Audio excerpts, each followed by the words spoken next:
Paz de Cristo Jesus, meus amados irmãos, vamos iniciar mais uma aula que tem por tema a bondade de Deus em nos atender, lição de número 12, 19 de junho. Vamos para o nosso texto áureo que diz assim: se vós, pois, sendo maus, sabeis dar boas dádivas aos vossos filhos, quanto mais o vosso Pai que está nos céus dará bens aos que lhe pedirem. Mateus capítulo 7, versículo de número 11. Vamos para a nossa introdução que diz assim: o apóstolo João expressa quão grande é esse Deus na manifestação do seu amor. João capítulo 3, versículo 16, que antecipa qualquer atitude humana. 1 João capítulo 4, versículo de número 19, o amor, a bondade, a misericórdia, a graça afunilam na ação e na manifestação da pessoa de Deus. Voltando ao texto de João capítulo 3,16, diz assim: Deus amou o mundo de tal maneira que deu seu Filho unigênito para que todo aquele que nele crê não pereça, mas tenha vida eterna. Em 1 João 4,19, vai dizer que Deus nos amou primeiro, ou seja, a atitude de Deus de guardar, proteger, de amar e de bondade, ela antecipa qualquer ação humana, como a gente já leu em cima. Então, o termo bom e mal é o paralelo que vamos seguir.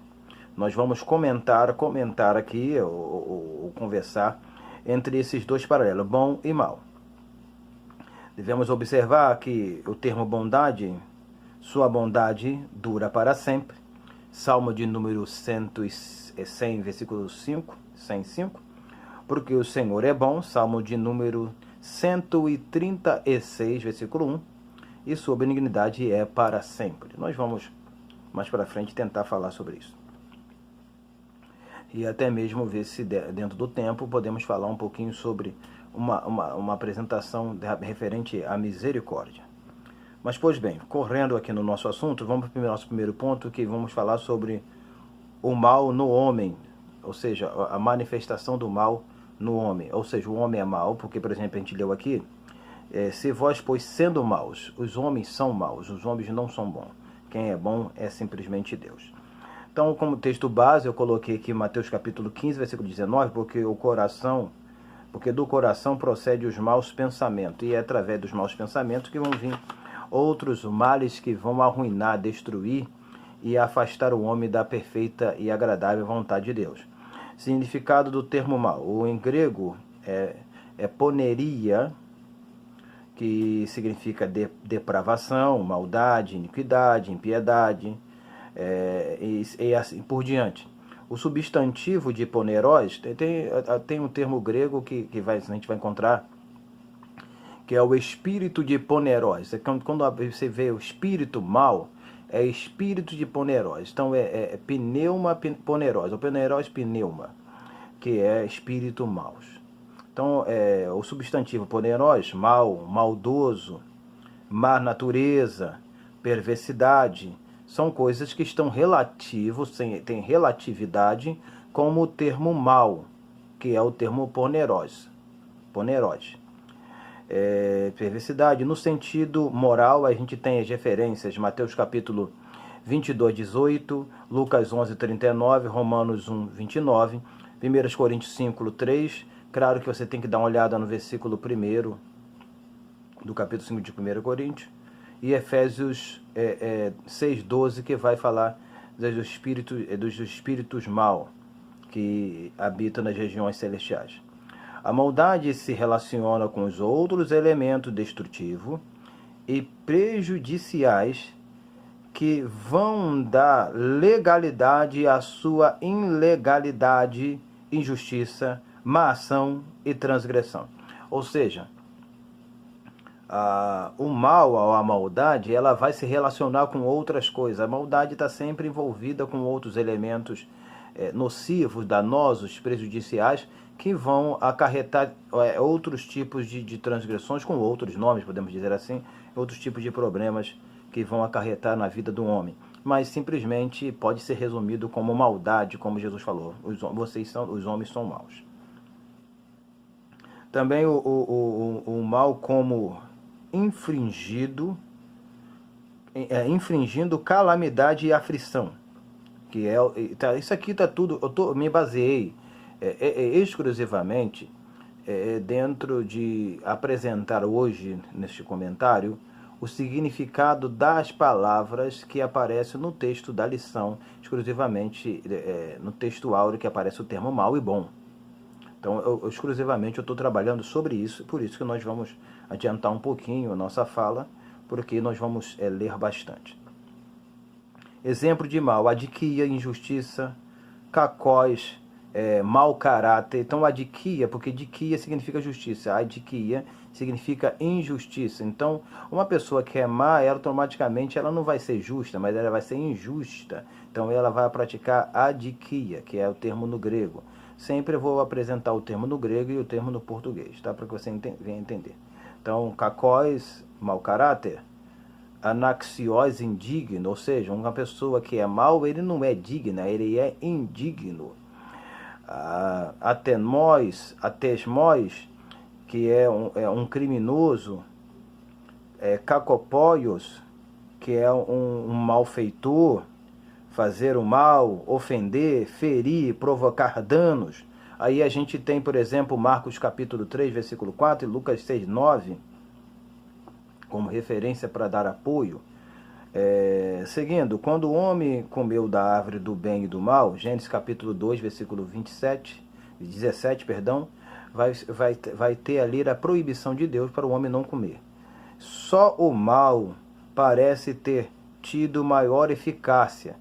Aí a gente encontra em Gênesis capítulo 6, versículo 5, que Deus vai falar da maldade do coração do homem, e falar em Gênesis 8, 21, que o homem é mau desde a sua meninice, desde a sua mocidade, desde quando foi criado, fazendo o homem ser visto plenamente como mau. Ou seja, quando o homem ele comeu da árvore do bem e do mal, automaticamente ele se envolveu com o pecado, e o pecado se tornou uma grande maldade, destruição dentro da vida do homem. Mas nós agora vamos falar por o termo significado no grego para bondade, e eu quero que você me acompanhe aqui. Segundo ponto, bondade de Deus. Claro que exclusivamente a gente não vai, porque a Bíblia não vai, senão a gente teria que andar muito tempo olhando mais o Antigo Testamento, e não é o nosso objetivo, com a manifestação da bondade de Deus. Então, o que nós vamos utilizar aqui são paralelos de alguns significados, de alguns termos, que a gente pode utilizar ou parafrasear e aplicar em relação à pessoa de Deus, mesmo sendo utilizado na passagem bíblica, aqui a gente utilizando, na conotação para o ser humano. Mas tudo é válido dentro da interpretação que a gente pode ter. Seguindo, a bondade de Deus. Marcos capítulo 10, versículo 18, ninguém bom, ou seja, não existe ninguém bom a não ser um que é Deus, ou seja, a única pessoa, o único ser que é bom é o próprio Deus. Deus, quando estamos falando aqui, estamos falando de Deus Pai, o Todo-Poderoso.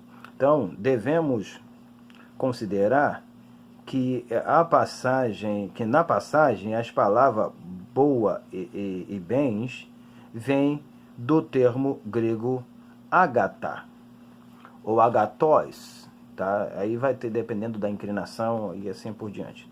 Então o termo tanto boa, tanto bens, vem do mesmo termo, o termo agathá ou agathos.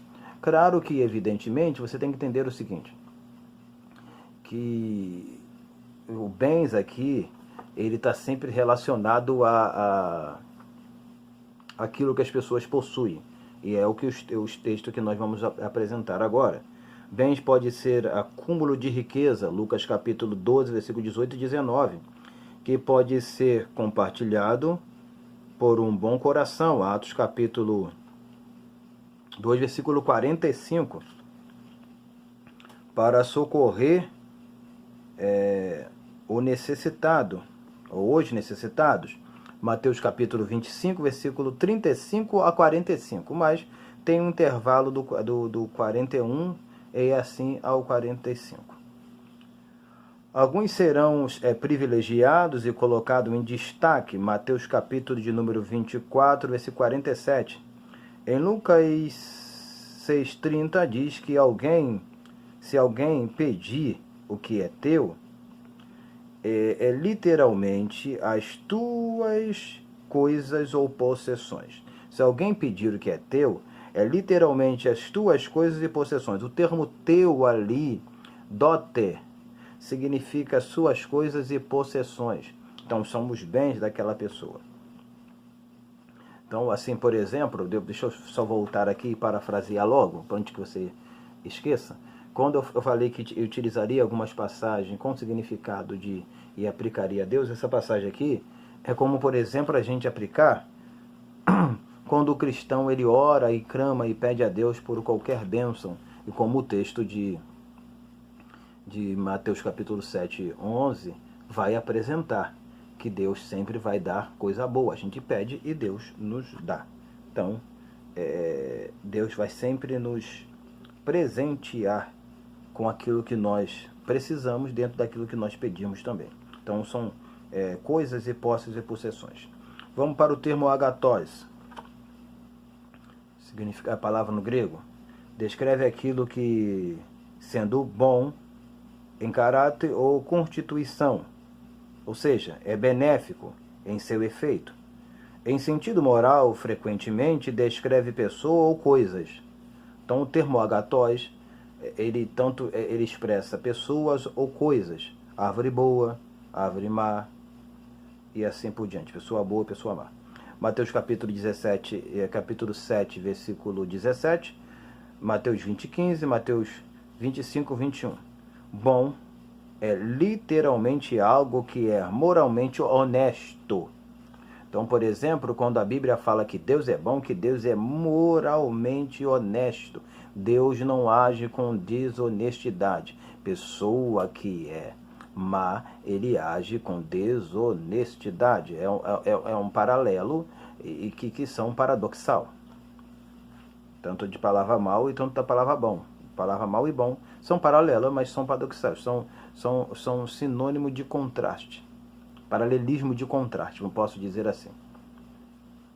Então, é moralmente honesto, agradável a Deus e, portanto, benéfico.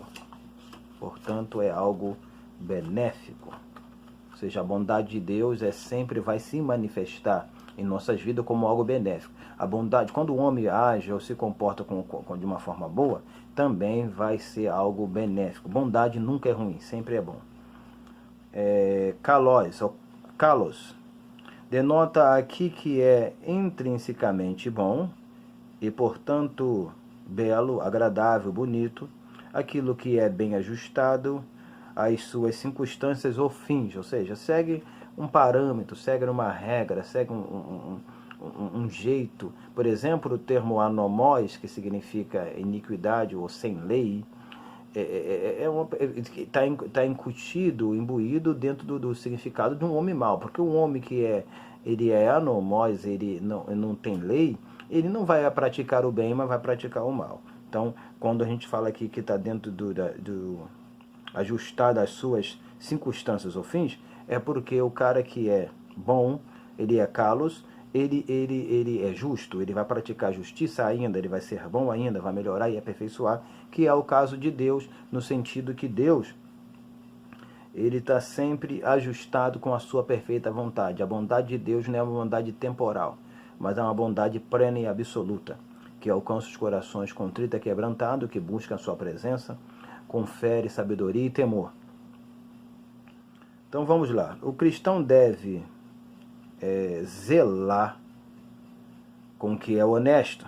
Kalos, 2 Coríntios 8, 21. Juntos, kalos e agathos formam uma sintonia perfeita. E a gente encontra isso aonde? Em Lucas capítulo 8, versículo 15. Kalê, que significa boa ou honesto, na tradução lá, no texto de Lucas capítulo 8, versículo 15. E agate, que significa bom. Então essas duas palavras podem ser traduzidas como bom, bem e assim por diante. Vai depender de onde estiver sendo colocado na frase e também da vontade do tradutor. Parafraseando a fala de Paulo para aplicar a Deus, Romanos capítulo 7, versículo 18. Em mim não habita bem algum. O termo que aparece ali é agathos, que significa que nele não há nada capaz de fazer o bem, e portanto falta-lhe o poder para realizar o que é bom. Kalos. Deus é o único que pode fazer o bem. Por que Deus é o único que pode fazer o bem? Porque Deus é o Todo-Poderoso, é autossuficiente, é capaz para realizar todas as coisas. E aproveitando, falando sobre autossuficiência, há uma dificuldade para se entender, principalmente quando se fala do texto, eu vou citar dois textos rapidamente aqui. Quando se fala do texto de Deuteronômio capítulo 6, versículo 4, que fala que o Senhor é um, e normalmente é uma discussão para embasar a doutrina da Trindade, que não é minha discussão aqui, e quando o termo está falando ali, porque o termo um ali é had, é um termo mas é um composto, como se fosse um plural, e porque o termo para um singular é Yahid, como por exemplo, Gênesis capítulo 2, versículo 24, vai falar que portanto deixará o varão seu pai e sua mãe, apegar-se a sua mulher, e serão ambos uma só carne, uma só carne, ali, Yahid, Had, não Yahid, então é a composição de outras coisas. Mas, pois bem, então quando a Bíblia fala que o Senhor é um, está dizendo que Deus é autossuficiente, porque em Deus cabe todas as coisas, tudo que você pedir e tudo que você buscar. Deixa eu pegar a Bíblia aqui. Deus é autossuficiente para te atender e te abençoar. Deus é autossuficiente para abençoar aqueles que clamam por sua presença. Então a gente precisa entender que há uma necessidade de se buscar a Deus. Mas deixa eu só rapidamente chamar a sua atenção aqui referente ao texto. Eu falei que ouve, ó Israel, Deuteronômio 6,4, ouve Israel, o Senhor nosso Deus é o único Senhor. E o texto, o objetivo do texto aqui, não só com outras passagens, é falar da autossuficiência de Deus. O que é a autossuficiência de Deus? É apresentar que Deus é acima de todos. Por exemplo, Deuteronômio capítulo 4, versículo 39, diz assim: pelo que hoje saberás e refletirás no teu coração que só o Senhor é Deus, em cima no céu e embaixo na terra, nenhum outro há. Ou seja, Deus está falando que Ele é extremamente suficiente. E isso a gente encontra no Salmo de número 23. O Senhor é meu pastor e de nada tenho falta. Ou seja, não é de nada tenho falta no sentido das necessidades que temos e Deus vai suprir. Não. Deus é suficiente em nossas vidas para suprir todas as nossas carências e necessidades. A bondade de Deus, a misericórdia de Deus nos é muito mais importante, muito mais valiosa. Ok? Então, por isso que eu falei que Deus é o único que pode fazer o bem, porque Ele é autossuficiente e tem a capacidade. O homem está completamente encharcado, envolvido, enlamaçado na maldade, no pecado, e por isso não tem como praticar nenhum ato de bondade. Claro que o texto lá, qual a gente está usando como base, falando que a maldade dos homens, mas quando está falando de suas crias, dos seus filhos, que o termo ali é para criança, tecna, Deus está falando que mesmo eles sendo maus, eles não deixaram de ser maus, mas eles não vão querer maltratar os seus filhos queridos e tão pequenos, necessitados dos seus amparos. Aí a Bíblia fala, quanto mais Deus. Então vamos seguir. A benignidade, o termo benignidade que vem de cresto, não é Cristo não, tá? É cresto, mas é semelhante. Cristo e cresto, que significa, que é o termo que normalmente é traduzido por benignidade, eu consegui sair, benignidade, que é agradável, meigo e gracioso. Então, cresto, que é agradável, meigo e gracioso. Então, são termos que a gente vai encontrar. Vamos para a conclusão. E aqui na conclusão, eu vou só simplesmente colocar algumas passagens isso baseado nos Salmos, que vão apresentar algumas bondades de Deus relacionado com outras palavras. Por exemplo, Deus é bom e reto, Salmo de número 25, versículo 8. Sua bondade pode ser provada, Salmo de número 34, 8. A bondade sua bondade é verdadeira, Salmo de número 77, 1. E sempre nos dará o que é bom, Salmo de número 85, versículo 12. E a gente tem Salmo que a gente já citou, Salmo de número 136, que louvai o Senhor porque Ele é bom e a sua benignidade dura para sempre. E eu falei aqui no início, já concluí, que ia fazer relacionar da bondade de Deus com a misericórdia, que normalmente a gente vê nas escrituras falando das misericórdias de Deus, as pessoas pensam que a misericórdia de Deus ela dura para sempre no sentido prático na vida do ser humano. Não, a bondade de Deus, a misericórdia de Deus, ela tem limite na aplicação na vida do ser humano. Por exemplo, a gente vai encontrar que a aplicação de um ato de punição de Deus no ser humano, ela vai durar entre 4 gerações, mas a bondade de Deus vai durar 1000 gerações. Então a questão é, a misericórdia de Deus ela tem duração. Mas a misericórdia de Deus é eterna? A misericórdia de Deus é eterna na pessoa de Deus, intrinsecamente, envolvidamente, pessoalmente nele. Mas quanto à sua aplicabilidade, ela tem duração. Por isso que nós encontramos em Lamentações capítulo 3, versículo 22, que as suas misericórdias se renovam. Se ela tem necessidade de se renovar, é porque ela tem durabilidade e não dura para sempre. E junto com o paralelo da misericórdia, eu posso aplicar aqui a bondade de Deus. Há pessoas que ficam abusando da bondade e da misericórdia de Deus, se esquecendo que ela, por mais que duram para sempre, ela se renova e ela tem um limite na vida do ser humano, que nós não sabemos. Em Deus ela tem a sua eternidade e sua infinitude, mas no ser humano, na sua vida, na minha vida, a bondade de Deus, a misericórdia do Senhor, ela tem um tempo determinado. Então, você precisa entender que não pode abusar do ato de misericórdia e de bondade de Deus manifestado sobre a sua vida. Porque Deus é bom e isso é provado, mas não abuse da bondade de Deus, porque um dia Deus há de julgar e punir, mesmo tendo perfeito e grande amor. Ok? Agradecemos a você por estar nos acompanhando até aqui. Quero pedir a você para que possa curtir e compartilhar esse canal e deixar o seu comentário aqui, porque você curtindo e compartilhando vai estar nos ajudando e assim nos animando a trabalhar e continuar lendo e estudando para trazer conteúdos que possam lhe acrescentar entendimento e conhecimento das Escrituras. E que Deus possa nos abençoar, nos abrindo a compreensão de sua palavra. Vamos orar.